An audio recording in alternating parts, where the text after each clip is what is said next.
Be me. 2:17 a.m. Doorbell rings. Open door.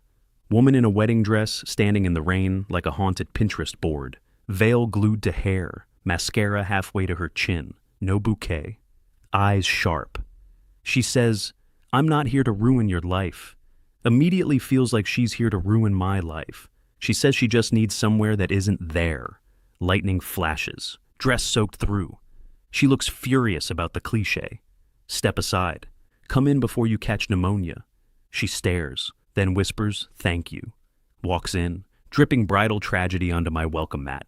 Hand her a towel, hand her a hoodie, hand her the most neutral blanket I own. It's gray, like my personality. She wraps up. She goes, "Thank you for taking me in. Can I ask you for something?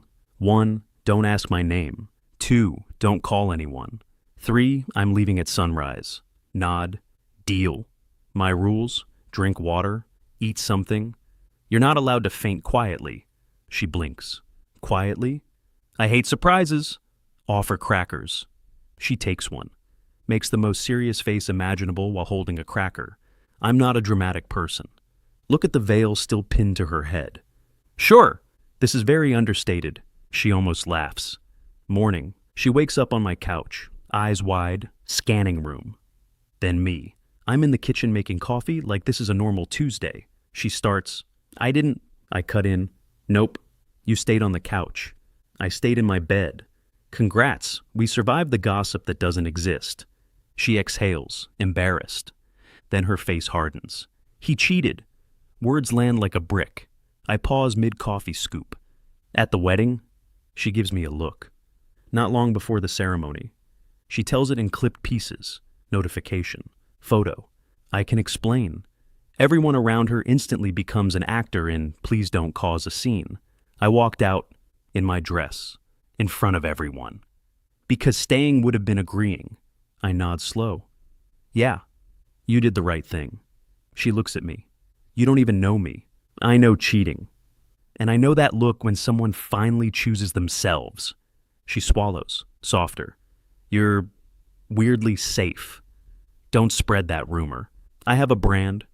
Afternoon, she paces my living room. I need clothes. I need my bag. I need my keys.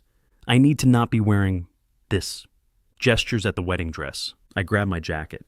Store 2 blocks away. She stiffens. Outside. She stares at my door. I can't. Long exhale.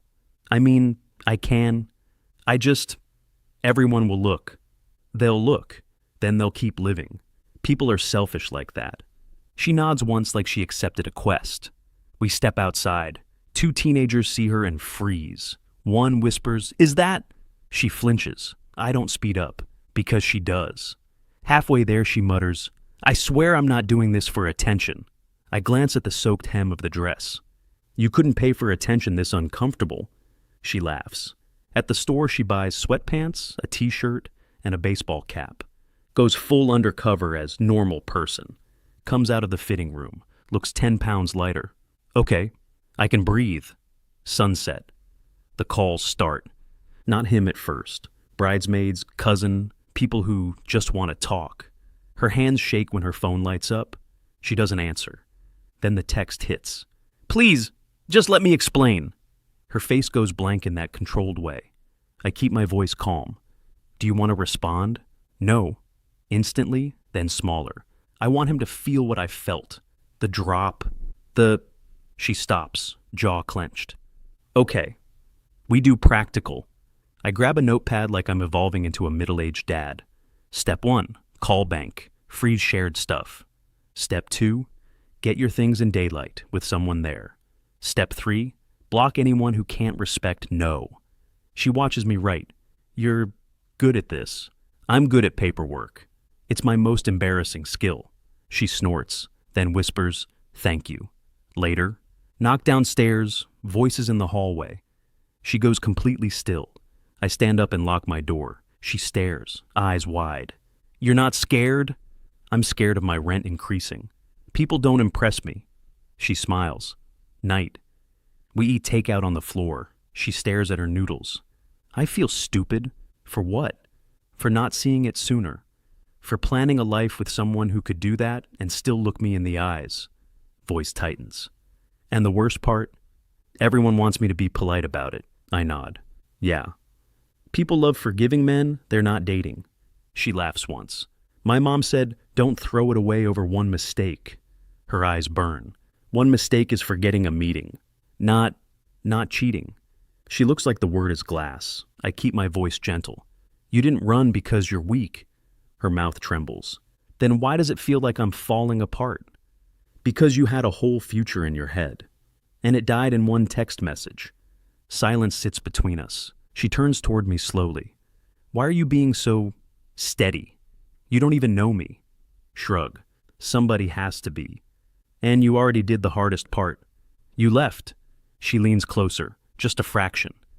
My heart starts sprinting. Moment stretches. My stomach growls loud. She stares. I stare back. My body is a comedian. She laughs, shoulders shaking. Morning again? She doesn't mention leaving. She makes coffee. I can't go back yet. Then don't. I've already gotten used to you. And for me, this isn't usual either. She flinches. I'm not asking to move in. I know. But you can stay. She studies me. Why? Because I'd rather you be safe than brave. That earns a look. Later she calls work, schedules getting her things with a friend present, blocks numbers with ruthless efficiency. I quietly respect it. Evening.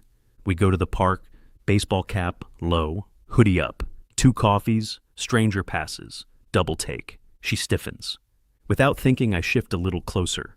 She exhales. You're doing that thing. What thing? The steady thing. Like you're reminding my nervous system it can relax. I swallow. Is it working? She glances at me. Yeah. We sit. Our shoulders touch. She doesn't move away. Weeks later. Wedding dress is gone, not trashed in rage. Donated. Ex stops trying. Mom stops calling every day. World gets bored, because it always does. And she still shows up, not as a permanent resident, but as a person who appears in my kitchen at midnight. One rainy night. We stand by the window, streetlights blur in the water. She says, "Do you think I ruined everything?" I turn to her. No. You saved everything that mattered. She looks at me for a long time, then very quietly. I didn't run away from a wedding. I wait. I ran toward my life. She steps closer, breath steady now. And somehow, you're in it now. I just say, good. She smiles, then kisses me like the rain can't touch us anymore. That feeling when 2:17 a.m. becomes the start instead of the end.